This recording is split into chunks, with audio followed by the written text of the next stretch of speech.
this is like fun with other, running friends. So I'm like, I'm going to do it because I knew it would put me in a good mood. You are my BRF. What's happening, Eric? There for your victory lap. Yeah. Whoa! How did you do that? And all of a sudden I go to zip it up and I'm like, why is the zipper in the front right now?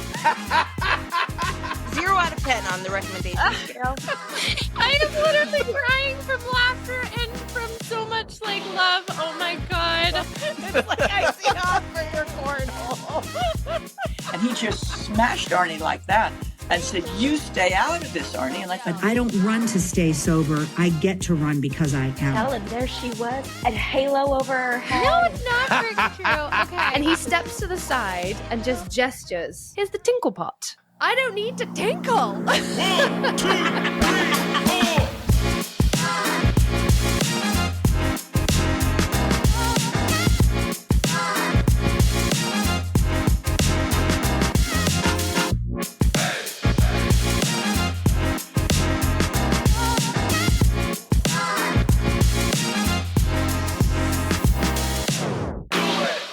What's up, everybody, and welcome to episode 147 of the On the Runs podcast. January has come and gone, and Punxsutawney Phil saw his shadow today, so we have another 6 weeks of winter on deck, so bundle up, because it's February's second chance, baby, to make up on those New Year's resolutions we might have missed. Before we get to all that and so much more, I must say hello to my kick-ass rockstar of a co-host, 6-star Erica. What's up? You make me feel so good about myself, dude. You really do. Thank you for that. But man, let's just say, peace out, January. That was the longest freaking month ever. I feel it went by fast. 75 days in the month. What the hell? But are you serious? More winter? I just can't. Yeah, baby, more winter. I can't. Come on, we haven't got hit with the nor'easter yet. Come on. Oh no, I don't want it. No, we did get maybe 6 inches over the last couple of days. I know. I'm. We're done getting with more. We're getting more. But no nor'easter yet. You remember that nor'easter? It was 10 years ago. This week, by the way, it was Snowmageddon or something they called it. They gave it a nickname. Boston got 120 inches. They were taking ridiculous. the snow from Boston and bringing it up to the mountains. They're you belong up here. I don't want any more winter. I'm so ready for nice, warmer weather. And when I mean warmer, give me 40 degrees. That's all I want. Just 40. Well, you're going to be jealous because in a couple of days, we got to figure out if we're going for Thursday episode, because on Thursday, I will be in Atlantic City. And Atlantic City's temperature that's high for Thursday is 49. I would take that. Yeah. I would take that in a heartbeat. But who do I blame for this winter shit? Do you blame Phil, or do you blame the sun for not doing its thing? What the hell? Apparently it's Phil. Punxsutawney Phil. He saw his shadow. Man. I just hope he's wrong. Just be wrong, Phil. You know what? I think wrong. I think Phil goes out there and he's like, nah, it's too cold. I'm going in. Like the rest of us. That's what he's doing. I wouldn't blame him in the least, honestly. Right. So, I don't know how all that works. I didn't even know that was happening until because of Twitter X, as I'll call it. It told me. I saw it on social media. That's one of the cool things social media is good for. I would totally forget. I don't watch the news. Do you watch TV? I'm sure they're talking about it. I watch TV, but not actual TV. I watch the Netflix. I watch the Hulu. Yeah, I'm talking about if there wasn't social media, where would we get this news? Nothing. I would know absolutely nothing unless my mom told me. Yeah, you wouldn't know that. Our neighbors to the north and the south are pissed off if it wasn't for social media, probably either. Yeah, can't say I blame them, but hey. Anyways, how are you? How was your long weekend? I say long because cold and snowy. I'm sure you didn't do any fun things like I did, like skiing or taking advantage of the great outdoors. I mean, I meant to. I was supposed to meet up with Rachel for a run on Saturday morning, but I got out of bed. I'm like, they haven't even plowed my roads. It's still snowing out. I ain't going. It was an ice rink at Rachel's house. She's like, nah, it's probably not a good idea. So I did 15 miles on my treadmill this weekend. Yeah. I did none. But I will tomorrow. I'll get them in tomorrow. Are you getting outside for it? Or are you going to No, treadmill at work. I'm going to do the work treadmill. Yeah. And then take a shower after, because it's Sunday night where we're recording. We've been doing more of these. I've been asking for more, but we actually can't. It's a day off tomorrow. No tros, no guest appearance, no recording in advance with anyone, because I'm going out my one going out night a year with the boys to the Bean Pot in Boston. So I do it very nice. once a year, the first Monday of February every year. That'll be really fun. You'll have to fill us in when you get back, hopefully in good spirits. Well, you won't talk to me. I don't think we'll talk again until not only after that, but also after this New Jersey trip for cheerleading. So we'll have a lot to catch up on. Yeah, Maybe we'll get some longer next week's tros or tros. something, Maybe we do an extended outro next week or something. We'll have so much to talk about. I love that. Yeah. But last week on Thursday, we dropped episode 1 of the recrap. And I don't know if anyone else liked the episode, but no one liked it more than you. I don't think so. Literally had me giggling the entire time. Like, I'm crying just thinking about it. Like my eyes are tearing up. Tara, Lindsay, the two of you are wonderful, hilarious. I love whatever you're going to bring to this table because, oh my God, literally giggling like a school child in my car on the way to work that day. I think they did a wonderful job. And you had a very nice cameo in it yourself. Oh, really? I said, Eric, just you let gave them me do shit. I wasn't expecting it. And they were doing such a good job. That was the best part. I don't want the listeners. I think with the recrap. Yeah. We'll have to talk to them about this. But I think the cool thing that we should do going forward with the recrap is try to get a guest every episode, but a surprise guest. Like no teaser. Like we do the teaser tomorrow on the pod. Like just give out the link to a bunch of people and whoever hops Well, in. no, we'll plan it ahead of time, like behind the scenes. But the listener, when they hear, they won't know. Like maybe next week, Mary Morgan just jumps on the recrap. Oh, they would. Like love Tara that. and Everybody Lindsay would know. Yes. But the listener doesn't know. Well, I half think it would be funny if we just like had somebody jump in and Tara and Lindsay. Well, we could totally do that too. We have the power to do that. That would throw off the whole ADD balance of when things. are their birthdays? Tara and Lindsay's? Yeah, like you know how I did the surprise video for you, and I don't care that I'm giving it away right now. But instead of a surprise video, we'll just have everyone come into the room when they're recording, like in 5-minute segments. Like, hey, happy birthday, Tara Pterodactyl. Or hey, congratulations on 10 episodes. They're never going to get anything done in that episode. So I feel like a terrible friend. I don't know when Lindsay's birthday is, but I will figure it out. And I know Tara's is like May 25th, 26th, 25th, one of those. It's definitely Memorial Day weekend because she was going to go with us to Boulder. That's right. And that's her birthday weekend. That's right. So, we still got to figure that out. Patrick, I'm sorry I didn't return your text yet. Oh, I did, I guess. It took me days. Hey, if that's happening, I've got the days off. But I know. I got the days off you, too, man. but I got to get through this wedding. Like, Yep. And now, Step one. Now they want a birthday party at this place. It costs $600. Oh, my God. But you're hemorrhaging money. I'm sorry.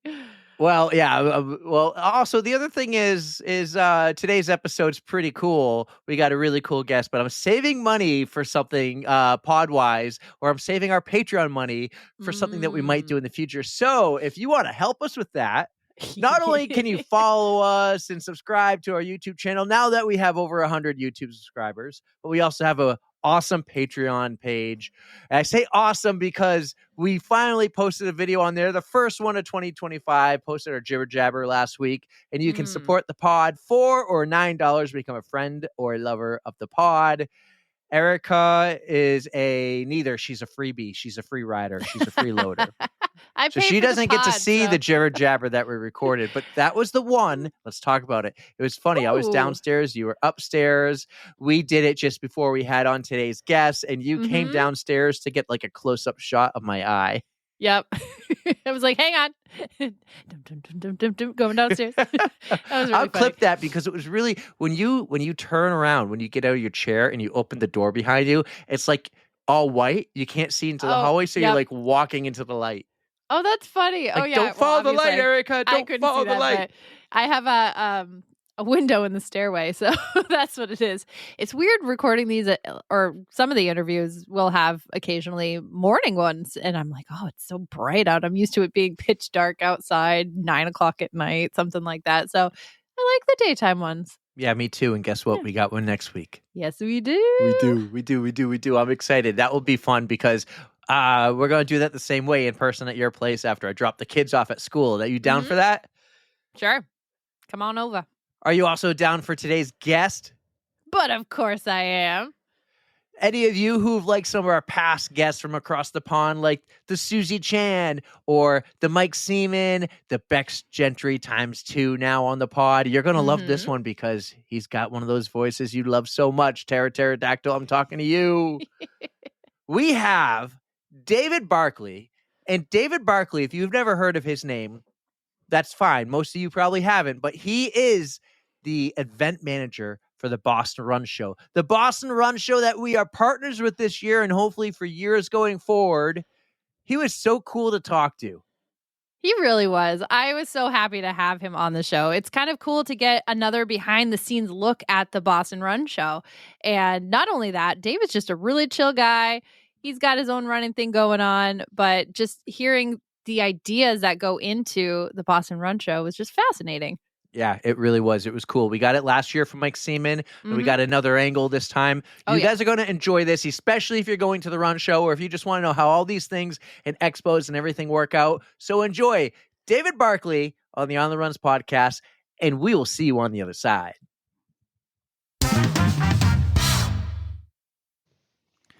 Our next guest on the pod is a runner from across the pond, and just like many of our other pod fam from the UK, he's quite the runner himself. He's also the event manager at Raccoon Media, and for this year's Boston Run Show that will be in town in less than a month from now, we are wicked excited to welcome David Barclay to the On the Runs podcast. What's up, David? Hey guys, how you doing? Good. It's a pleasure to have you. Thank you for joining us today. Thank you very much. And that was quite the intro. I don't know about that accomplished runner, but well, Mike Seaman told me you were. He said you had some great stories, so I'm counting on my guy Mike. But you are across the pond in London, correct? I'm across the pond, but I'm just a little bit further north than London. Okay. So I'm in a place called Sheffield. So it's like 2 hours north of, so about like an hour east of Manchester, if you know where that is. I know because I looked at a map. I was just in Stockholm, and I have a little bit of a beef, man. Heathrow Airport I got lost. I mean, I had to take a train and then walk a mile, and I was still in Terminal 5. I never left Terminal 5. I feel like I ran a half a marathon because I had to run to make my connection. Yeah, I'd say you could probably run a marathon in London, Heathrow, but yeah, it's a bit of a beast, but thanks for having me on, guys. Really absolutely. You We're can't so blame happy. David for your Heathrow issues either. So that's on you, buddy. Just convenience of timing, man. Convenience. But yeah, man, we're super excited to have you. The Run Show is in less than a month from when this episode drops. We love the Run Show. Sad news. I'm just going to break it to you now. I won't be there. I talked to Mike. We tried to get the Run Show to move to Cancun for my sister's wedding. We just couldn't make it work. So I'll be at my sister's wedding. Erica will be there, and we hope you'll be there too. And I'll be bummed out to miss you. But hey, we want to get to know you a little bit first. David, tell us about yourself. Who are you? We know you're 2 hours north and near Manchester, England. But tell us about you, David. Yeah, so I'm the event manager for the Boston Run Show, as you said. So I guess a little bit about me from a personal perspective. So I've got a bit of a story kind of all over the place, and you probably hear by the accent it's a bit of a jumbled up kind of mesh. So I was born in Singapore, and then family moved over back to Scotland. So I'm originally Scottish by heritage, which by the accent you probably wouldn't pick up, but there are certain words that I'll say and you'll be like, oh yeah, he is Scottish. And also the mug probably gives it away as well. Now that you pointed out, yes. Yeah, Mum never lets me forget that my roots and the heritage. But then I kind of lived in Scotland growing up, and kind of it was a good childhood on the coast. So we grew up in a place called St Andrews, which is, if you know kind of anything about golf, that's the home of golf, and it's got a very famous university where Prince William went. Kind of it's famous for where Prince William went. But that was kind of, I guess, from a running perspective, that was kind of running wasn't really on the radar that much. I did a lot of kind of team sports. I played a lot of field hockey, rugby, a little bit of soccer, but I was never particularly good at it.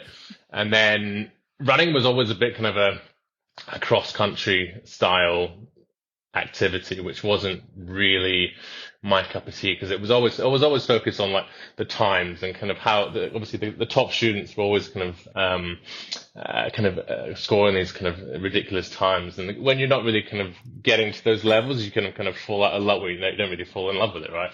Totally understand that. Yep. So it's kind of like it wasn't really kind of in my life at that moment, but so yeah, grew up in Scotland, then went to college or university in Sheffield and did sport management. So kind of sport was always in my life. And then we moved to London for about 4 years, kind of did the whole big city life, which was great at the time. I think probably a lot of people kind of the big city kind of has an expiration date for it. And then we were like, okay, we need some kind of countryside, some green spaces and a bit of kind of clean air as well. So then we just decided to move. You probably can't get much further away from the UK, actually, to New Zealand. Yes. And we went to, so we lived in various places though. So we were there for 4 years, but we lived on the South Island and in Wellington for like 3.5 years. Wow. You keep saying we. I feel like there's someone special here.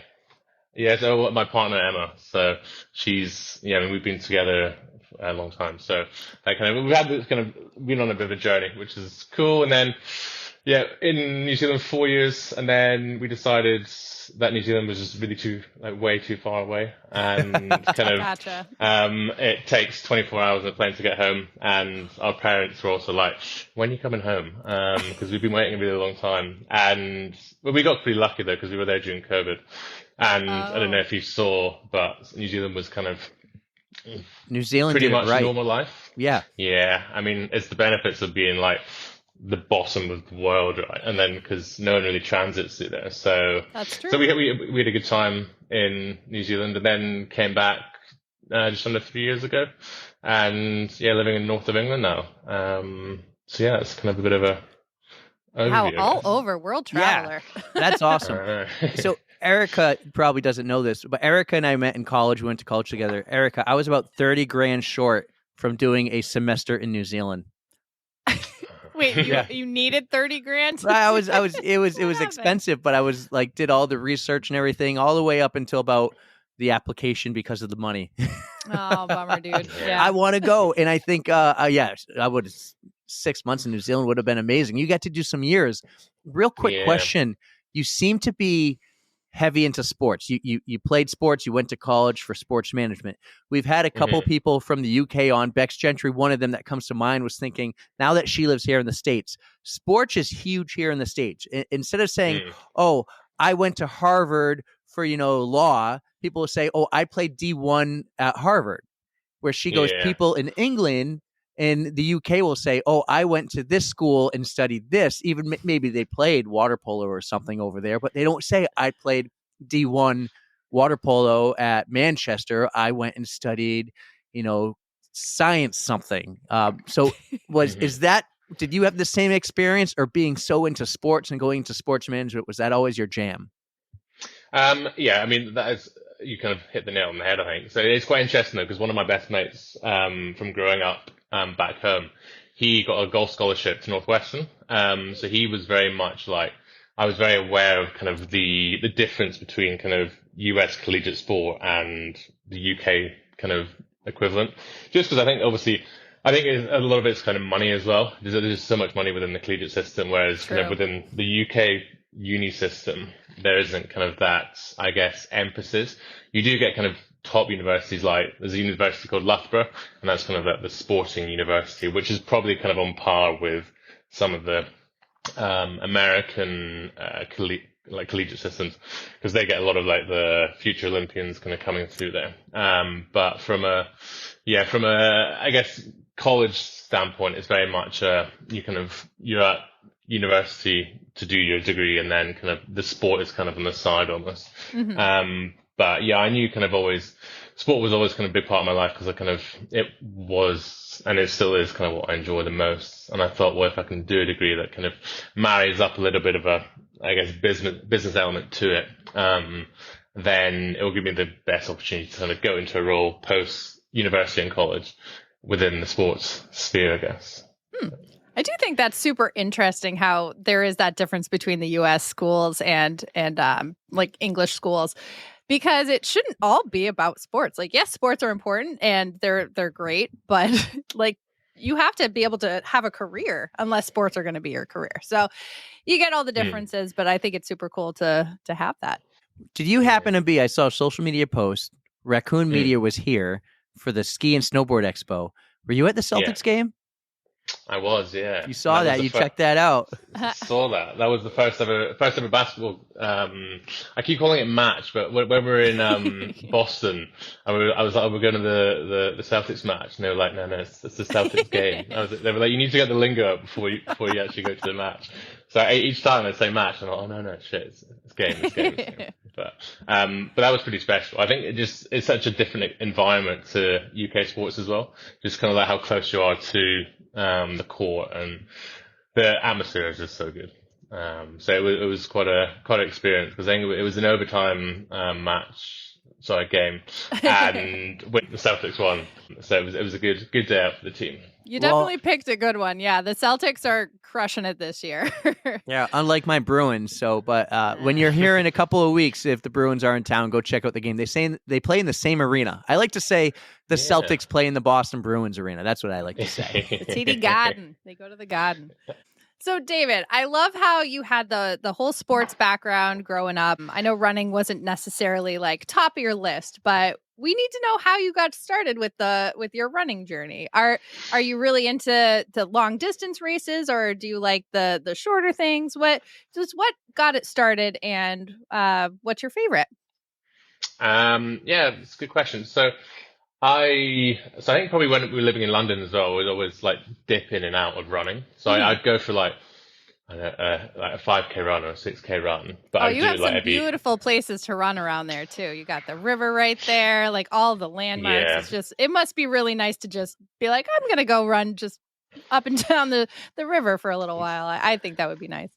Yeah, no, it's really nice. And London's so good. I always say it's like London's so good for green spaces as well, because they've got so many good parks. So even though you're kind of in like quite a densely populated city, yes, you can always find a bit of kind of green space, which is nice. And the river is really cool as well. But I was never really consistent with my running, to be honest. And I think probably that's a nice side. As I said, I'd do a run probably every 2 or 3 weeks. I dip in and out, and kind of I'd enjoy it, but I wouldn't really be into it. And it was also just a way to keep a little bit fit and just get outside, which was good. And then we moved to New Zealand, and I don't know if you know, so Wellington's on the bottom of the North Island, so it's right on the coast. Got some really good coastal lines, but they've also got some awesome trails. And I remember I got my first job there, and there was a guy called Mark Drew, who's actually the distributor for Tailwind Nutrition in New Zealand. And he'd run into the office, and I'd be like, how far was the run? And he'd be like, oh, it was like 16K coming in. And he'd be doing this at like 6:30 in the morning. And I'd just be like, it just blew my mind. I was like, how you just run into work? Just before kind of you do anything. This is a casual 16K route. Easy, right? No problem. Yeah, it's like, and he was always, he's sort of like nonchalant about it. He's just like, just did it. So I thought that was really cool. And then we also me and my friend as well, an English guy, we always had this joke of Kiwis always going to bed really early on the Saturday morning. On the Friday evening, because they have to get up early on the Saturday. And we were like, I don't know why they do that. And then literally like 6 months after we'd lived there, like we were those people like going to bed early on the Friday and being like getting up early. But yeah, I think I just kind of fell in love with just kind of getting out on the trails in Wellington as well. I think you are a trail guy. Awesome. I'm a trail guy. I like to, and I guess like going back to your question, like do I like the shorter or the longer ones? Definitely the longer ones. I think they're just a bit more relaxed. And I did a 5K, was it like 3 weeks ago? It was like, I don't know if you guys know Parkrun in the UK? Yes. Yeah, it's a big community kind of 5K races. They got them all over the country. They're really cool concepts and kind of initiative. But I did that, and I kind of tried to run as fast as I could, and I just didn't enjoy it.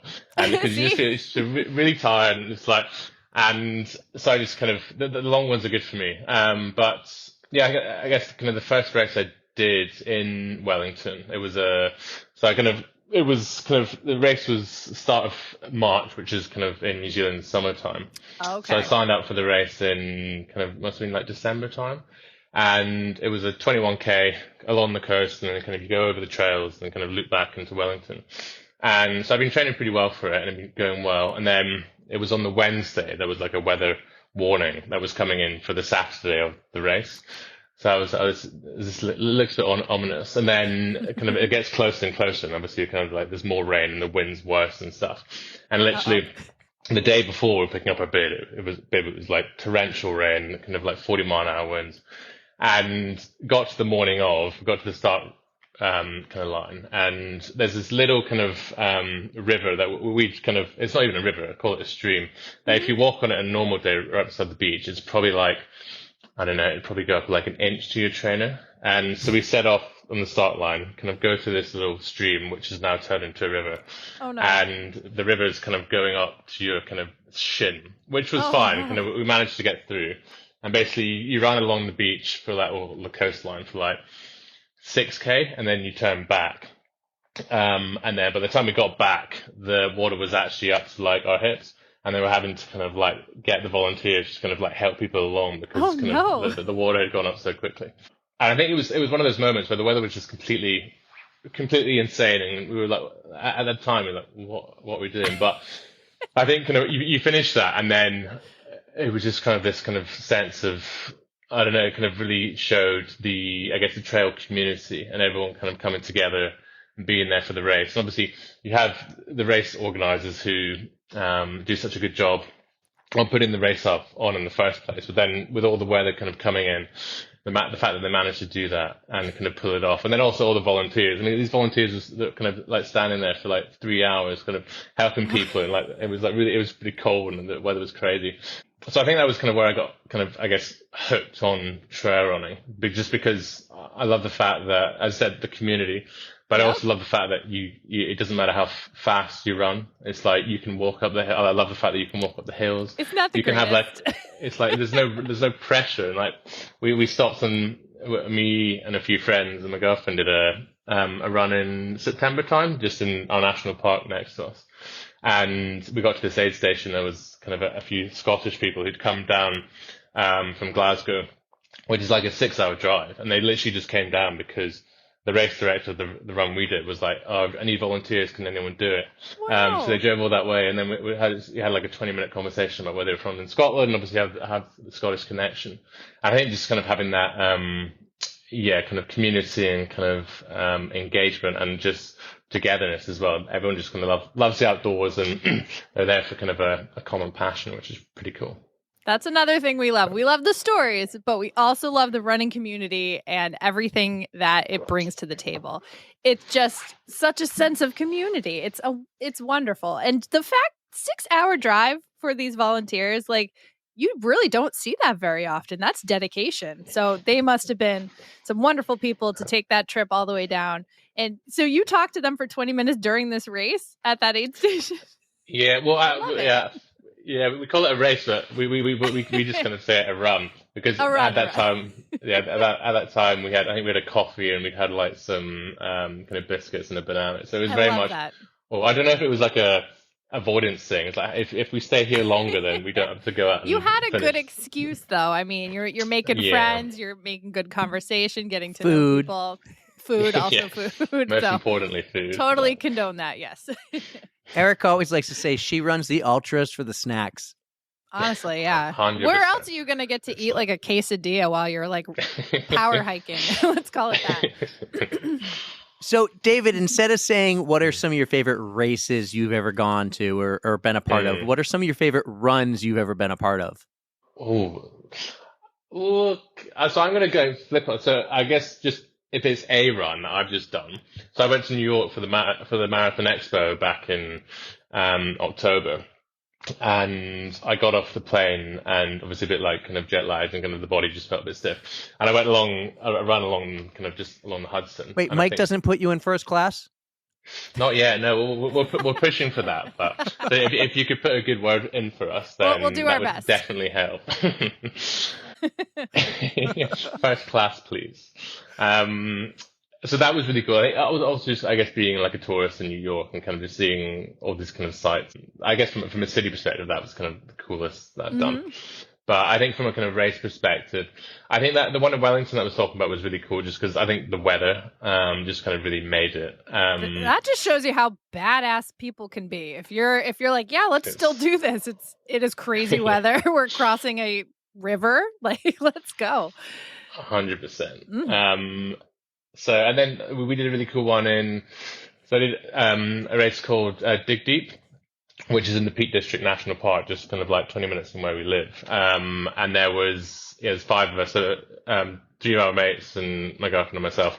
So we did it as a bit of a crew, which was really cool because I think kind of you kind of go at everyone's pace and you bounce off each other's energy and it's a bit like a roller coaster, right? You kind of love that. Everyone has kind of a dip, and then you know that you're going to go back up, and you're going to get a bit more energy and stuff. The cool thing about it as well is it goes back to the people that you meet as well. So even there was a guy called Dave, but he was basically trying to take a selfie. Like I think it was in like the 52nd K of the run, so it was an ultra, and he was just like. He was kind of trying to take this photo, and I was like, "Would you want me to take the photo for you?" And he was like, "Oh, that'd be so good, thanks very much." He gave me his phone, and then I took a picture of him. We took a selfie together, and that was nice. But then we ended up running that last kind of 5 or 6K together, and just like we were chatting, kind of just talking about kind of where we're from, kind of what we're doing, like running, etc. And then he was actually moving up to kind of near where we live, like 3 months later. So it ended up actually like we kind of swapped numbers afterwards and kind of messaged and kind of met each other post run. And then, we've actually become really good friends with kind of him and his girlfriend post kind of doing that run, just kind of from a random selfie photo, which is pretty cool. So probably kind of, I'm a big advocate for the Peak District National Park because it's just on our doorstep and it's so nice. But there's another really nice one down on the south coast, which is the Seven Sisters Marathon, and that's kind of right on the coast of near kind of towards kind of Brighton and a bit further along. And we did that, and for some reason there's all these stories I'm telling. Just the weather's been horrendous because we woke up and literally it was like 5:30 in the morning. There was like horizontal rain coming in, and there were 3 of us there, and we're like, do we have to do this? We could just stay in bed and just not do it. But we ended up like getting out and like doing. I mean, the sun did come out after like 20K, which is nice. But and also we saw. Do you guys know? There's a guy in the UK that runs in a rhino suit for charity. And he's done an insane. I've definitely seen that. He's like he's got quite a good following on kind of Instagram now, I think. But he's done the London Marathon. He's done all like tons of road marathons, but he also does quite a few trail stuff. So seeing him, and he came in kind of after the race because everyone was kind of together, kind of having a beer afterwards. And it's literally like everyone kind of stood up in the pub and just like applauding him, just because he was running in this massive rhino suit for like 41K. I got to see a picture of this because I'm thinking a rhino has 4 legs. I got to see a picture. I'm going to look this up right after. But the rhino suit. All right. It's a well-known thing, especially if you follow the London Marathon. Like you see costumes like that quite a bit. What's the charity? Is it like Free the Rhino or something? It's I'm trying to remember, but it's fascinating. Like I can't imagine. Like you see the best costumes at the London Marathon, though. There was like the guy who was in Big Ben and he couldn't get through the finish line. Somebody had to like tip him over and get him through. Such good stuff. Yeah, people go all out, don't they? Which is cool. Definitely. Yeah. I'm trying to look it up quickly on Google. I'm not that quick today. Maybe it's not working or I got the wrong words. But you said something that actually clicked in my head. You went to New York City for the New York City Marathon Expo, not for the marathon. So you went, this is part of your job, I'm assuming, because you are the event manager, event coordinator. What is your official title at Raccoon Media? Event manager, yeah. So, I mean, I think I only booked on to go to the expo like a month before. So kind of my main remit when I go to these marathon expos is to, speak to the brands, to try and kind of get them to come to the Boston Run Show. And also kind of a lot of our clients are also there. So it's a good opportunity to kind of meet them, to say hello, see how things are going. I think particularly obviously because we're based in the UK, having that kind of touch point with our clients as much as possible is kind of really face crucial. to face. Yeah, 100%. But unfortunately, no, I mean, naively, I sent out a few emails like I think it was like 5 weeks before the marathon, being like, "Oh, has anyone?" Like, I think I reached out to a few of the tour kind of guide companies, being like, "Oh, don't suppose you've got any kind of last minute spaces?" And then they obviously came back really politely, being like, "Oh, sorry, we don't." Secretly, they'd be like, "Are you stupid? Like, it's 5 weeks before the marathon. Absolutely, we don't have any spaces." But So you're trying to find a booth. No, you wanted a bib. Oh, a You bib. wanted a Oh, bib. okay. a bib. Yeah, sorry, a bib. Yeah. I mean, you got to know the right people, I guess, because our friend Wyatt supposedly had a bib. He forgot to even like submit his paperwork, and then he got one 24 hours before, and he ran in a tuxedo. So I guess you got to run in a costume or something and pitch. Yeah, true. I need to get a bit creative with this, just not just like running, but I was really gutted because obviously I always love going to these kind of running, whether it's kind of an expo or kind of an event, because it's like there's such a kind of buzz around it.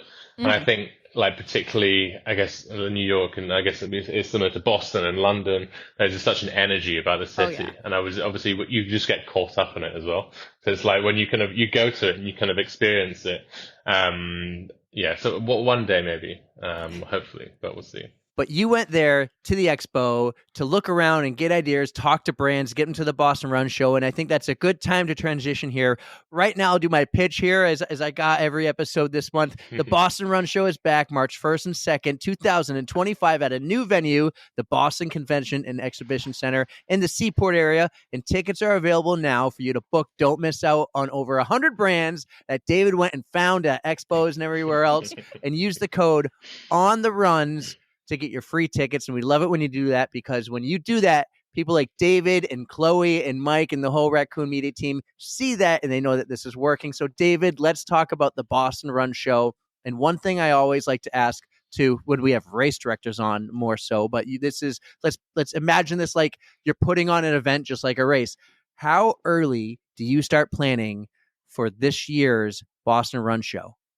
So 2024's event was the 27th and 28th of January. So we started planning from like the 29th of January. So literally like we leave site and then we're like, okay, now plan for 25.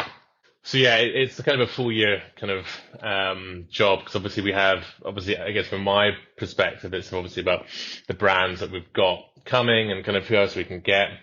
But then obviously we have kind of various different activations and features that we've kind of got on the floor plan, which we can come to later. And then obviously kind of the likes of kind of our marketing team, Chloe and Dan, kind of driving those ticket sales and kind of working ways that kind of we can kind of engage different run communities and kind of how we can kind of expand our reach. And then obviously kind of also a really key kind of component of the Boston Run Show is our content as well, and all the speakers that we have on that side. And Kate, our head of content, does an incredible job in kind of attracting, kind of getting kind of amazing, obviously kind of headline names from the run world, but also just kind of such inspirational kind of individuals as well, that just kind of obviously you'll know a lot of kind of the names that we'll talk about, but you'll come to the run show and kind of just get inspired by kind of a normal kind of regular person that's got a Monday to Friday 9 to 5 job, but also just does some kind of amazing stuff on the side as well. So one thing that we noticed, you guys have a venue change, and also you guys are combining the run show with the outdoor show. So how did you guys make that decision? Yeah, I mean, so I guess the venue changed initially. So we got a ski and snowboard show called Snowbound. Yep. And that's been at the BCEC down at the Seaport for a few years now. So we know the venue kind of really well, and it works really well for the Snowbound. And I guess on the outdoor show, we launched that kind of last year, and that was a standalone event for 2024, also at the BCEC. Mm-hmm. So it was a natural fit for us to kind of take the run show as well, and kind of have kind of I guess, all the shows kind of under one kind of venue operator. And yeah, kind of, I guess, kind of the concept to combine the shows were, I mean, the outdoor market and kind of the activities that people do in kind of the outdoors. There's so much overlap with the run kind of community. Definitely. I always say like I'm quite a good example because I love running and I do a lot of running, but I also love to go camping and I also love to go kind of cycling and paddleboarding and outdoor swimming. It's my kind of guy. Anything outdoors. It's just a shame the weather in the UK is so bad, but we kind of there's not much we can do about that. Come here to New Hampshire, man. The skiing right now is amazing. The camping and the hiking and the biking is awesome in the summer. The running's pretty good too. Well, you guys get proper seasons, right? So you get kind of cold but in snow, but also kind of nice summers and kind of good autumns. But maybe one day I'm just going to try and get a visa sorted out. I'll tell you this though, it's not New Zealand. So I just don't want you to be disappointed. Lower your expectations a little bit. So yeah, obviously, so we've got kind of the Boston Run Show and the Boston Outdoor Show will sit side by side in the same hall and at the same time.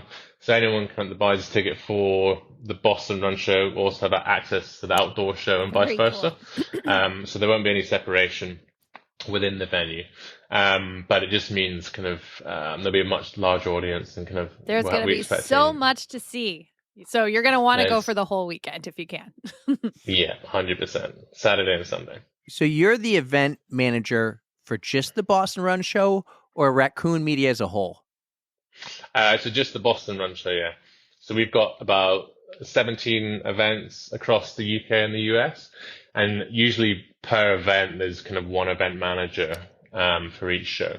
So we've got another event manager on the Boston Outdoor Show, a guy called Stefan. So he kind of looks after all the kind of the outdoor brands, and then I'll kind of look after all kind of the run clients and our run brands. So if I did my homework right, you started at Raccoon a little over a year ago. Yeah. And they give you the assignment of the Boston Run Show event manager. What do you know about Boston already? Do you have to start watching Boston documentaries and start talking like you're from Boston? Do you know like anything about just the city and the culture of the sports, or is that even something you're concerned about? And are you just thinking, okay, how do I get brands here?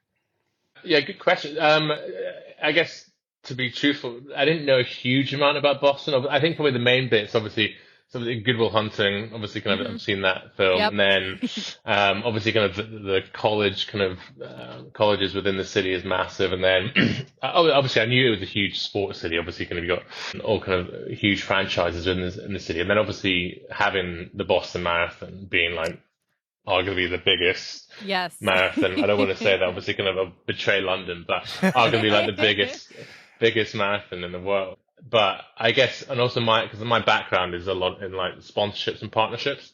So I kind of worked, my most recent jobs were with British Triathlon. So that's the national governing body for triathlon. And then I worked for Watford Football Club as well. It's a soccer team who were in the Premier League when I started. And then we had like 2 matches and then we got relegated. So I wasn't there for very long, so my job was all around kind of attracting brands to kind of work with us and partner up with us. So it's very similar to kind of what I'm doing now. And it's a very kind of obviously relationship driven job, but essentially just highlighting kind of why brands should come to the kind of respective properties. Obviously, kind of the Run Show is kind of what we're working on now. So what kind of brands can we expect to see at the Run Show / Outdoor Show? Yeah, so we've kind of, I think probably firstly, just a massive shout out to Marathon Sports, who are our official retail partner. Big fan of Marathon Sports. That's good to hear. They've been with us since day one, and kind of, I think the massive thing with them is like, they believe in what we're doing and what we're still trying to achieve. We know that obviously we're still kind of like growing the event and kind of taking it to where we want to go. But they're massive supporters in terms of kind of some of the brands that they bring, and also kind of the access kind of to the audience that we get, and also just the fact they're kind of a run specialty. Just basically they know exactly what they're talking about, and that's what we love as well. When our visitors come to the show, they know that Marathon Sports will provide amazing kind of guidance and kind of recommendations on kind of what shoes they should be in. But yeah, and I guess from a brand perspective, obviously kind of Marathon Sports are going to be there, and then lots of Puma, Adidas, Asics, Ultra, New Balance, Saucony, Hyperice, Runner. I don't know if have you guys come across Runner yet? The British, Yes. So they're There's a kind of podcast. They have the There is? the Runner podcast. I checked it out because we just had Susie Chan on, and I checked it out. I really enjoyed cool. their show because they had Susie on, so I was doing my homework. Nice one, yeah. So they'll be a really interesting brand to watch in the US as well, because they're massive in the UK, and they've kind of got so much audience, but now they're kind of really kind of pushing the US side of things. So they actually just opened up a Boston office. I think it was like 6 months ago. Okay. So they're gonna, I think in the US market, it's gonna be a really exciting one to watch. And then I think so we've got like Arc'teryx as well, who are sitting on the outdoor side. I think probably a couple of brands to kind of, I think probably ones to watch who are quite interesting. You might obviously, so you guys probably heard like Manta Coast, kind of the quite new shoe brand. I am so interested. If they're going to be there, I am 100% going to try on some of their shoes. I have heard wonderful things that you can straight out of the box run like a 50K in their shoes. And I am like, all right, this is speaking to me. So I will be checking them out for sure. Yeah, so they've got a pretty good presence at the show, and I think there's great. I think they'll do really well as well, just because they're such an interesting and unique kind of brand, kind of coming into the market, and they're kind of going about it their own kind of way in terms of kind of going up against obviously some of the bigger names in the market. True. So definitely watch out for them. And then there's a brand called Running Mate as well. So they were set up by a lady called Dana Lewis. I guess the backstory for that is essentially Dana got assaulted twice while she was running, and basically she kind of wanted to come up with a concept of kind of basically how she can try and address kind of what is happening, and the fact that females should be able to go for a run and not worry about their safety. She basically came up with this concept of it's an app where you kind of find run buddies who are kind of located near you. And so I think they basically describe it as like a Uber for runners, where if you wanted to go for a run, say at like 6 a.m., but it was like January time and it was winter and you didn't want to go by yourself, you can kind of go on the app the day before and kind of I love that. Find your buddy and kind of then run together, I guess, obviously for that safety element. Oh, so, I love it. And then Dana's actually doing one of our panels as well. Which that's would be cool. amazing. And she's also one of the sponsors of our Sunday Female Only Shakeout Run. So she's super inspiring, and kind of that would be really excited to see him at the show. And then I guess one other one is a company called Strive. So they're a Boston-based fitness tech company, and they basically offer kind of smart insoles for runners, but they literally just launched. So I think that's probably the exciting thing about this job as well, is the fact that I love working with all of our brands, but you come across some kind of people who have just like this kind of light bulb moment, and they're like, how do I get this out to the market? And obviously, I guess the social media world and kind of the internet is such a crowded place. And I think kind of what the Boston Run Show offers is our kind of brands or exhibitors to have that kind of face-to-face engagement and kind of the ability to tell the story as well, because they have the consumer right in front of them. And I think also if they're able to kind of create that relationship, you're likely to have like a customer for life almost. So yeah, we're super excited about that, and kind of we'll have around, I think on total for the outdoor and the run side, we're expecting between like 180 and 200 brands. Wow. So it's going to be a big old event. But yeah, we're super stoked to get on site, and it's only kind of not long to go. But I'm super pumped I get to go. Sorry, Eric, but I will do some intel and check I have out all homework the cool assignments brands. for her, and we'll get into that. We'll get into that later. But I want to talk about some of the people who are showing up. You're going to have multiple stages. You're going to have the road stage. I'm sure you being a trail runner, David, or loving the trails, you're going to love that trail stage. Who are some of the speakers you are looking forward to seeing this year at the Run Show? Yeah, so I guess the big names are, so we've got Des Linden coming, so obviously a Boston legend. We've got Meb as well, obviously the winner of the 2014 marathon, Boston Marathon, and obviously won New York as well.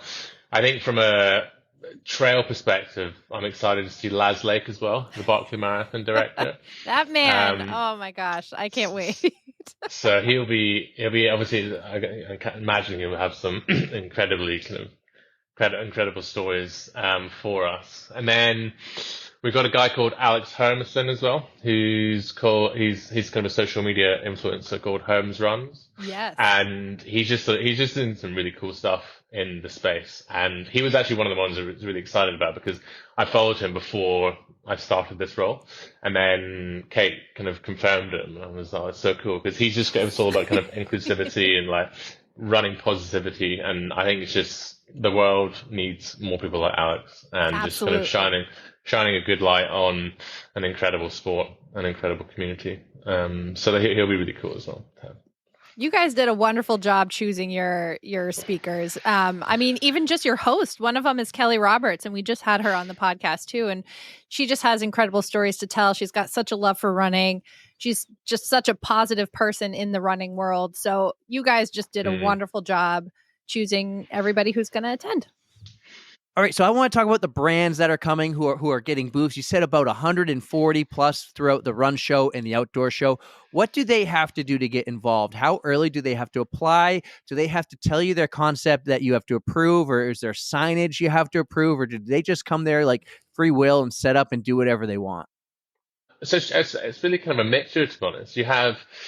We have some brands who, when we're kind of on site at the event, so for example, kind of at our 2024 event, our kind of sales team are there to basically kind of try and rebook some clients for 2025, so we have them confirmed.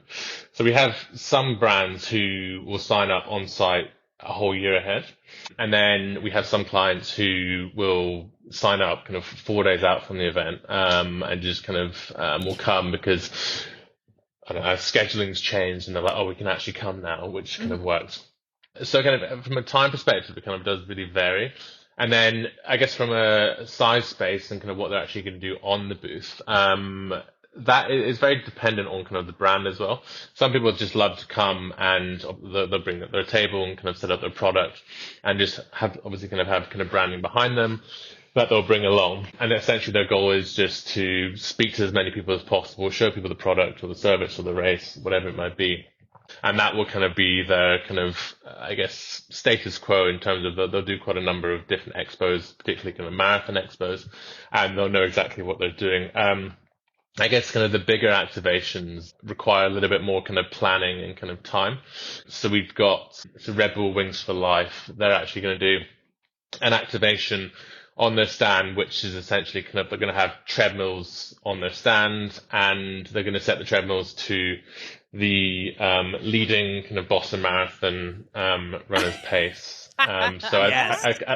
I don't know if they're going to, I don't know kind of what the time, if it's like 30 seconds or a minute or something, but it's obviously insanely fast, which I want to see Erica on it.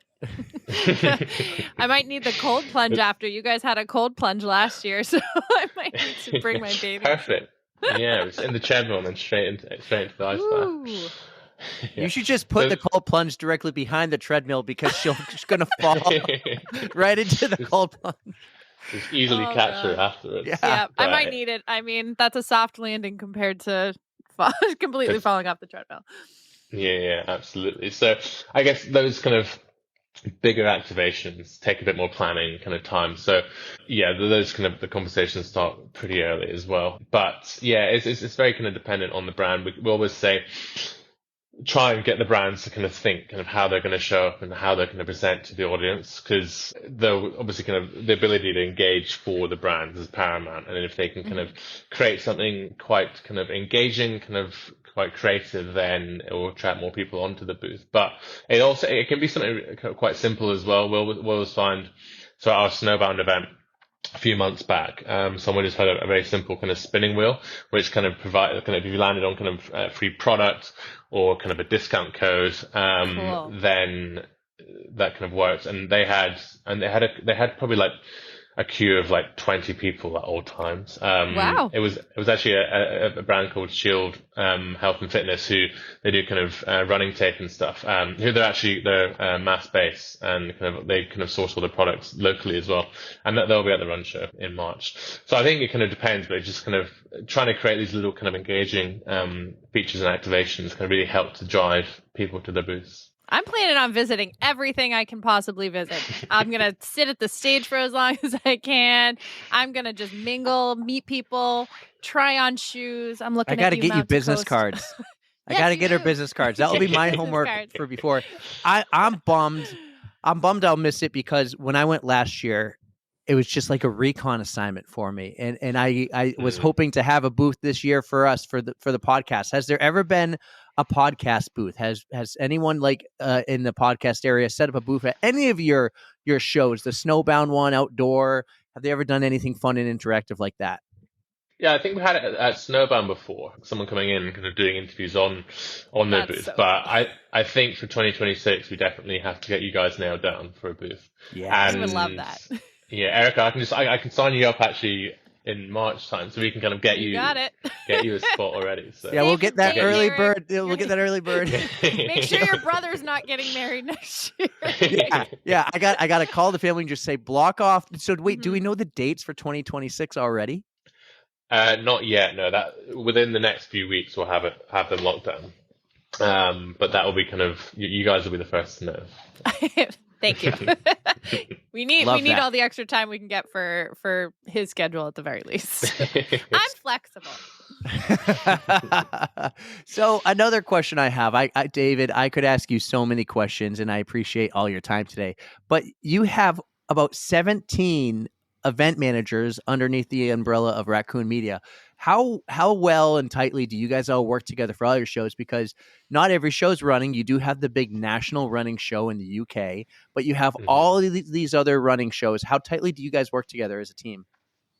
Yeah, I mean, really closely. I think there's kind of most people are based just outside of London in Guildford, and then we do have kind of a few of us kind of dotted around the country who are kind of more remote based. But I think the really cool thing about it is that you end up working on quite a few shows. So as your example, so we've got the National Running Show this weekend coming, and I think there's about 18 of us going. And obviously kind of that is kind of Friday, we kind of get there Friday, and then Saturday and Sunday is the actual show dates. So you do get to spend some really nice time with kind of the whole team. And then I think just obviously kind of going to Boston as well is really cool. And obviously kind of it's a really good trip for our team being able to go out there, and it's obviously it's a crazy time because it goes so fast, and you're so busy from like time you land to kind of the time you kind of take off again. Right. But yeah, I mean the teams work really closely, and everyone kind of the various different departments kind of do an amazing job just to I guess just kind of run some awesome events with some really cool communities, because we've got obviously kind of we've already spoken about kind of running the outdoor kind of markets and our events, but we've got events in kind of the cycling space, the equine space, the allergy space, and we've got a series of 7 events in the US called Abilities, which is kind of serving the disability market in the US as well. So it's a real kind of broad spectrum. We always say kind of we serve passion-led communities. And all those kind of different verticals and different events have such passionate communities. So being able to kind of work on the various events is pretty cool and quite unique, I guess. I love that.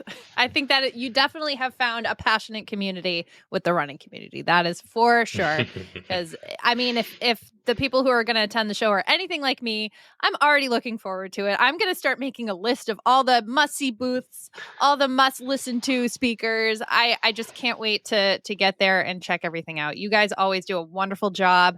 I mean, just the way you set up the space too, it just flows so nicely that you get to experience everything. You just pick a direction and it takes you around, and it's just super intuitive, and you get to see everything. So I just cannot wait. We just need to get her in an ice bath. Less than a month. I'm not guaranteeing anything, but I'll stick my foot in. Full body, head to.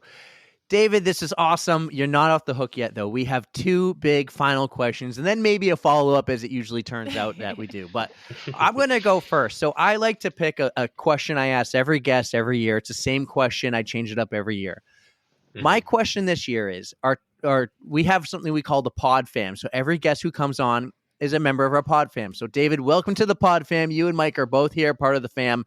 Every guest in 2025 is invited to our imaginary On the Runs pasta dinner, where we're going to have everyone there. And you all get to bring a +1. And I say +1, only one. You can bring anyone, alive or dead, runner, legend, non-runner, movie star, race car driver. Who are you going to bring to our On the Runs pasta dinner? Oh, that is a really tough question, actually. Who am I going to bring? I'm going to bring along.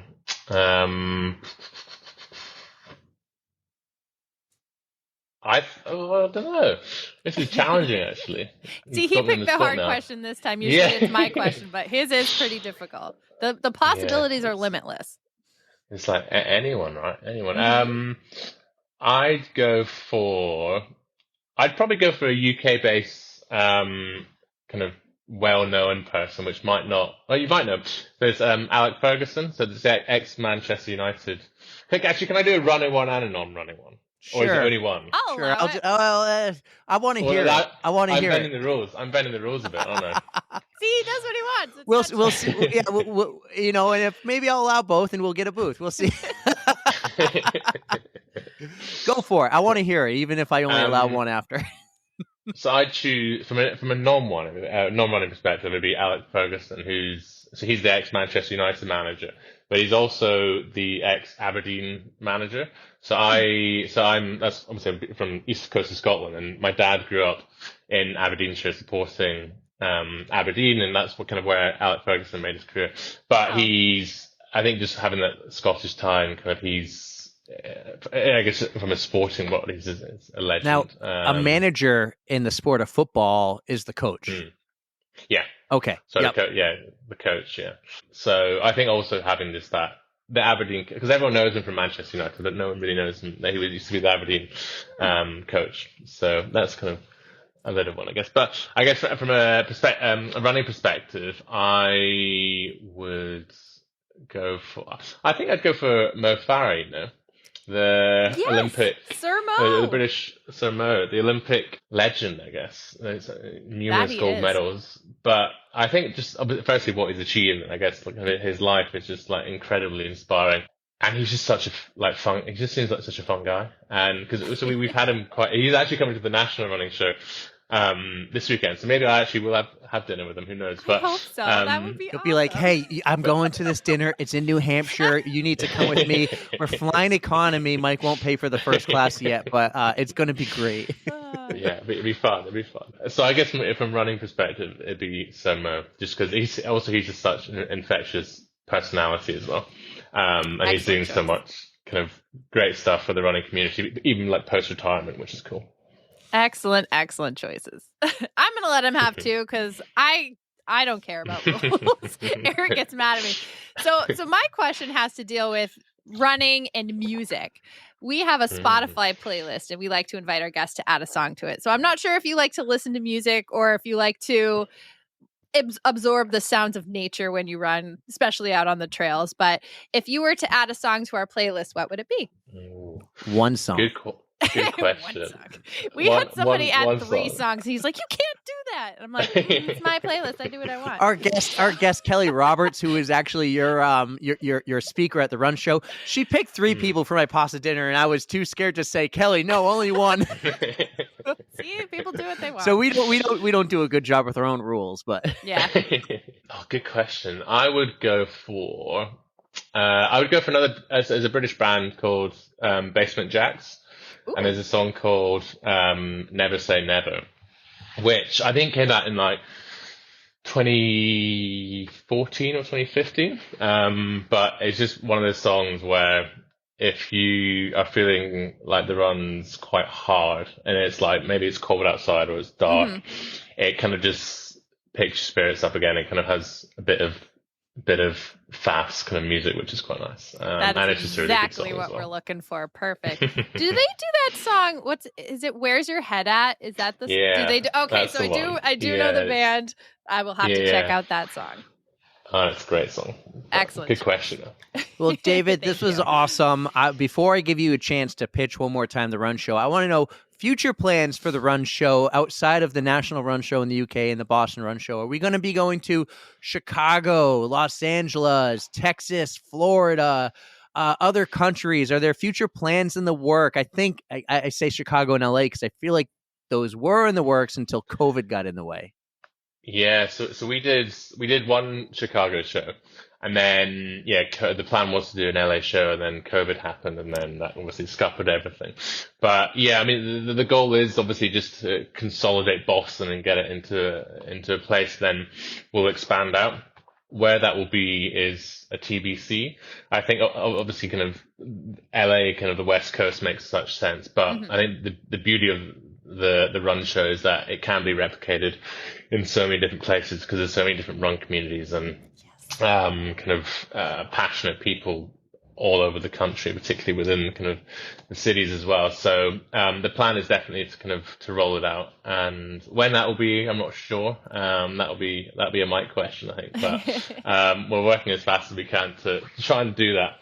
Very exciting. Well, I've said it before. I'll say it again. I'm so looking forward to the Run Show. So it's March 1st and 2nd at the Seaport Exhibition Center. I forget exactly what it's called. Eric can fix it. It's going to be an absolute blast. And I can't fix your own words. Thank you for not doing it in the dead of winter again. It was very cold last year. Yeah, I mean, I think was it the 2023? It was like minus. That was extra cold. But the runners showed up, as Mike said. They showed up. Yep. They still came. They still came. As it rolls off his tongue so well, the BCEC, the Boston Convention and Expedition Center in the Seaport area. Tickets are now available. Use the code on the runs because that shows Chloe and David and Mike and everyone out at the Boston Run Show that our listeners are going, and I appreciate everyone who's even sent me the proof of a receipt. That was so cool. David, you were awesome. Any final words to pitch the Run Show and to our listeners? Yeah, I think it doesn't matter if you're a seasoned ultra marathoner, if you run a 17-minute 5K, or you literally just want to kind of run to end of your street just so you can start your fitness journey or your running journey.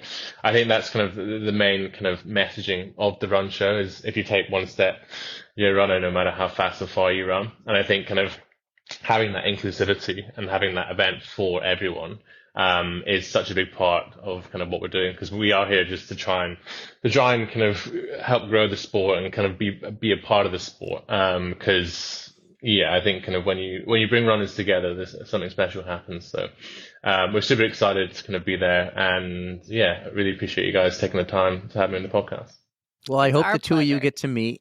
Get me a picture, Erica. Get me all the content. Yes. David, I hope you and I get to continue talking, and we will meet, if not before the 2026 Run Show, at the 2026 Run Show. I will probably be at that snowbound one because I go every winter with my kids. We go skiing every weekend. So, yep. Oh, perfect. Big outdoor people here. I'm sorry I'll miss it, but I'm excited for you guys. I'm excited for the show. I'm so thrilled to be partners, however we are with Raccoon Media. You guys are rock stars. You, Chloe, Mike, the entire Raccoon Media team, you're awesome. Guys, I hope you enjoyed that. David Barclay on the On the Runs podcast, and go check out the Boston Run Show. Cheers, guys. Thanks.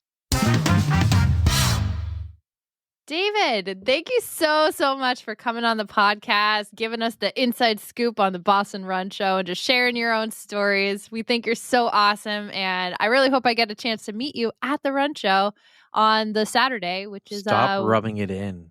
March 1st. Well, come on, you'll be in Cancun. you have your own reason to rub it in. Well, like you said, March 1st and 2nd, 2025. Yep. You guys heard my pitch. You heard David's pitch. So just use that code on the runs for your free tickets. David was super cool. He wrote us a really cool email after. Go like right there. I'll try. You know, maybe during my travels. We're going to. You just asked me. You're like, oh, Adeline's and Globals. Like that's Mhm. super cool. Where is it? And I go, Atlantic City, New Jersey. And you're like, oh, that's Oh, why yeah. you're traveling. Duh. But I hope she does so well. Like that's going to be a super cool thing for her. Like that. So literally, it's a global competition. Global competition, Like, world champions, global Mm. champions, universe, galaxy. She's gonna Guardians be the of the Milky Way. Galaxy. Yeah, Guardians of the Galaxy. yeah. It's gonna be fun. But real quick, back to David. David Yes. wrote us a super cool email. Apparently, we were his first like real podcast. Now, I do know staff from Raccoon Media, and I've heard it before. They go on other podcasts for like a 5-minute hit or something. Come to the Run Show. You know, the Run Show is for any runner, anyone who is an experienced ultra runner, to someone just running down the street trying to get in shape. They all do those hits. But when they asked us to come on our podcast, we said, we would love to, and we'd love to partner and be a part of this, but we want to do it our way. You got to And do the whole shebang. You need the on the runs experience. Yeah.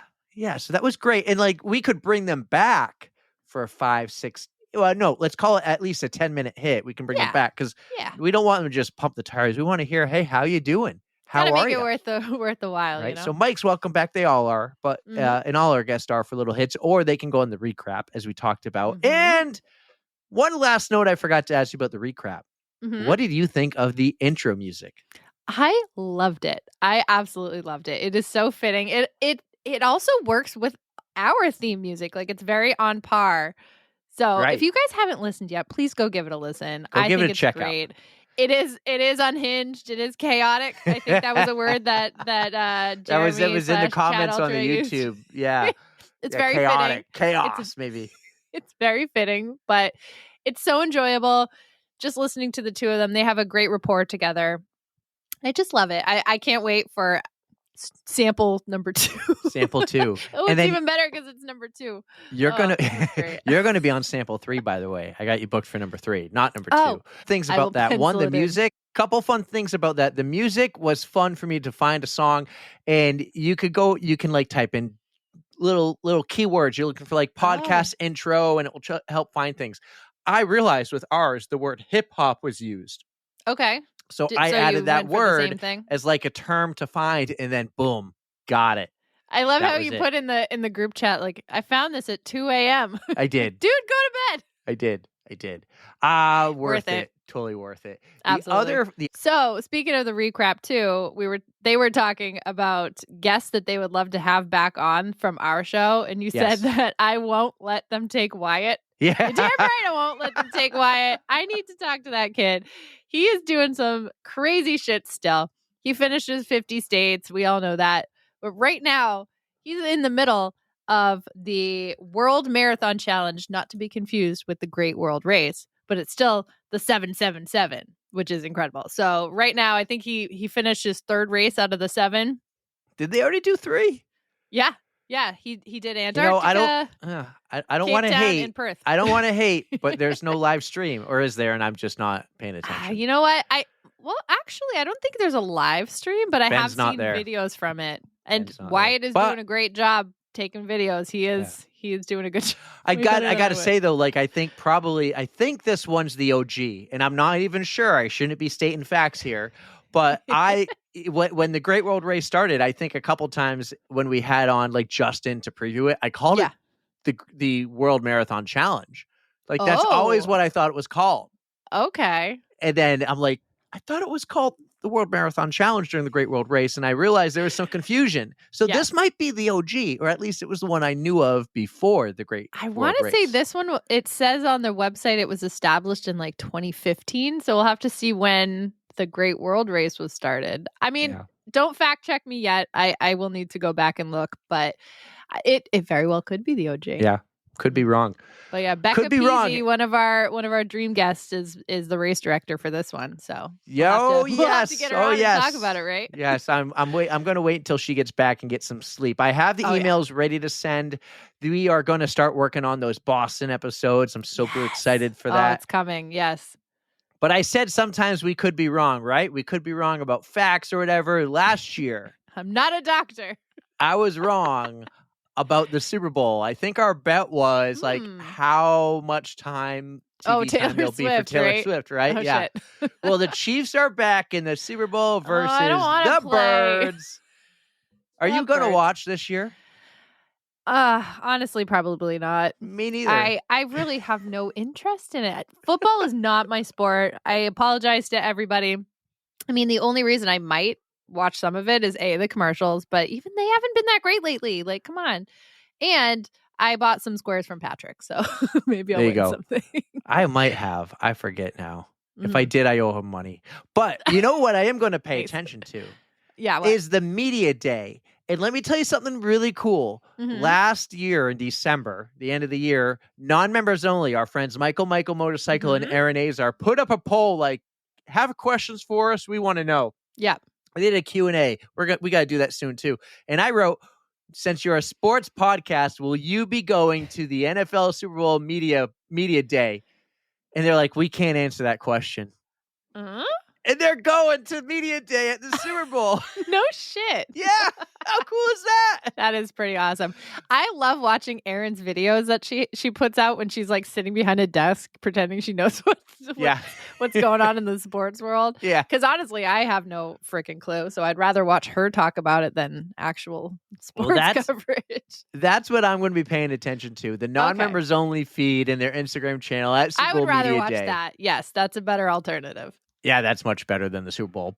But we do need a question of the week, and I think it's the perfect week to do a Super Bowl question. And I'm not going to bet you this time about Taylor Swift and TV time, but who do you think is going to win the Super Bowl? The Kansas City Chiefs or the Philadelphia Eagles? I'm going with the Birds only because I would rather see the Birds. We just had a guest on who wore an Eagles hat, and I'm rooting for his team. You know who else likes the Eagles? Bex. Right. Bex likes the Eagles. Yep. Aaron Azar likes the Eagles. I'm rooting for my friends who are Eagles fan. We have a lot of Eagles people in that whole Eagles area. Mm-hmm. Does that mean that if you take the Eagles that I got to take the Chiefs? That doesn't mean, no, you can just say you're taking Taylor Swift. No, I have not the slightest clue. It's not a bet. We're not betting money on Okay, this no bets this year. Okay. No, I have none did left. it. You donated your money to wonderful causes, as did I. So we both I won't say we both were very generous. Yeah, generous and broke. I won't shake you down this year, don't worry. But dude, now that I'm thinking of it, this is totally off topic. I did a thing this weekend. Oh yeah, you did. Well, this past week, and you were like, "Who the hell did this?" I was. Oh my god. So I thought it was Patrick. Oh, I was really? like, this is totally Patrick. So you guys, finally, I've been wanting to do this for a while, and I just did it finally. But I created an Instagram account for Stoolie. It is at Stoolie in the wild. It's so and it good. is going to be for all of the wonderful pictures that people take with our Stoolie stickers and his travels so around good. the world. It's I'm so so good. happy. So what I did, I had just whoever had pictures, I was like, hey, send them to me real quick. Yeah. And then I tried to just think of a funny song that went with whatever like Oh, kind are you of theme posting it was. songs with everyone? Yeah. Half the time my volume's down. Oh, well, that's fine. Like the rail trail picture with the yellow post. I Yep. just did Coldplay Yellow. And then like I can't even remember. So yeah, Jason and Megan went to the Sahara Desert and Yeah, I they did did. like some random desert song. Like, I don't know, just random shit. But it is so cool to see you guys out there just plastering Stoolie wherever you can. I think that's awesome. I did it in Boston a few times. Like, Right. I was I real gotta happy send about you the that. one of the porta potties in Sweden. I saved it. Or I it saved wasn't that. porta potties, it was the urinals. I But saved yeah. that one. I'm trying to space them out. We don't have too many of them at this point, but Well, if you don't guys- need to. You don't need to space out yours, but you. When I saw this, and I was like, one, who did this? This is awesome. Yeah. Two, I had so many collab options, and I'm like, okay, I want those to be spaced out. Yeah. And I was like, go ahead and collab a couple with Monday Night Media or whatever. But yeah, it would be cool, like a couple of weeks. So you ordered like what 500 Stoolie stickers, so I you have got more. 300. I went with the 300, but I'm probably going to need more because I've had a few people reach out and ask me for some, so I've been sending them. So you guys you can reach out. I'll send you some stickers, and we'd love to see where Stoolie goes next. That was awesome. So go follow Stoolie in the Wild. Go follow the On the Runs podcast. Go follow the Ali G show. Track 5 dropped yesterday. The Recrap does not have a channel, as if you heard on episode 1. That's too much for them to handle, so they want us to handle it. Yeah. They're with us. PodFam. But go follow it all. Go support everyone. And if you do want stickers, I'm going to put that job and that responsibility on you, Erica, because I lose mine. I lost mine for 4 months, and maybe the math's off on that. No, 4 months. I lost mine in Tucson, and I found them when I went to Sweden because they're in my big luggage bag. Well, I got them now. I will give you some stickers that you can have here and there for when we record next week at my house. But hey. I might post a Stoolie in the Wild photo in your house, like maybe in your bathroom. As long as you don't actually stick it somewhere. That would be so random. We'd be like, hey, I know this place. I poop here. You know where else would be cool to see some Stoolie in the Wild stickers? And I hope I get to go soon again. But Disney World. Oh, you mean Disneyland? Well, I'm a fan of Disney World, but you have a note here, and you have Disneyland 5K. Tell me what this is all about. I gotta give major props to one of our very own pod fam, Kelly Roberts. You absolute badass. She just won the Disneyland 5K. Won? She won it. She won 5K. 5Ks suck. They're hard. Yeah, she won the 5K, and she won it. Yes. Wow. I'm so incredibly proud. That's Did she amazing. do it dressed up, by the way? I don't think so. She might have had ears on, but maybe that was after. I don't know, but she fucking crushed it. Nice. Congrats, Kelly. Yeah. A recent new pod I'm so proud of our pod fam. Yes. Oh, they kick ass. They kick ass. Yep. Yeah. Well, that was an awesome episode. I am off to Globals. I don't know if we'll have a Thursday, but we do have a fun recording between now and then, actually. We're bringing back an On the Runs legend. Let's not mention the name, but we are going to record soon the Code Brown Commandments, and it is going to be a lot of fun. We're going to go down the list and highlight them all, and it's going to be a good time, grand time. It's probably going to be very unhinged. Yes, I believe so. And actually, I'm staring at the list at this very moment, and the very first Code Brown commandment came from the guest that we're going to have read them with us. Oh, so do your math, do the research, guys. Figure it out. Backtrack. Well, you might have to go further back than last year, actually. It's going to be a fun one, though. The birth of the Code Brown commandments. Super excited, super awesome. It's going to be a great week, guys. I can't wait. Don't worry about Punxsutawney Phil. He doesn't know what he's doing. He's just, what is he? Just an animal. He's just an animal. He's a groundhog. What is he? He has no clue. Have a great week, guys. Enjoy. I hope I come back with a global champion from the cheerleading ranks. And I hope you all have a great week. Get those miles in. Be safe. Run safe. Erica, take us home. Good luck, Adeline. Thank you guys for listening. You know we love you. Don't fear the Code Brown. And don't forget to stretch. 3, 2, 1.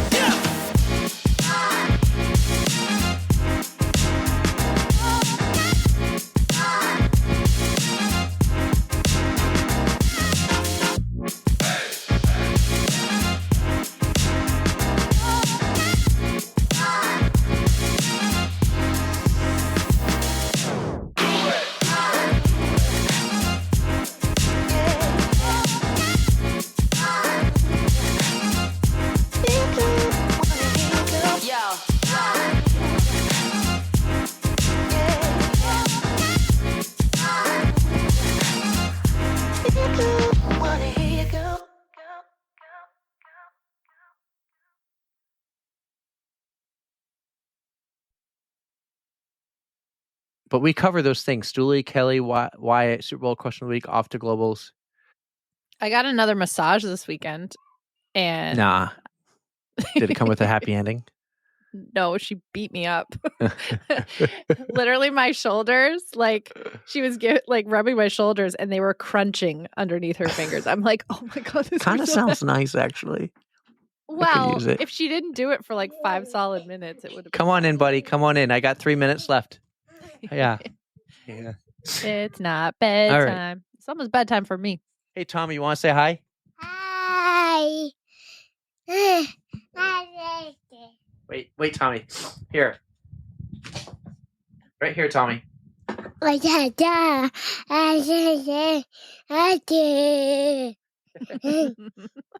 buddy. Hey, Adeline, put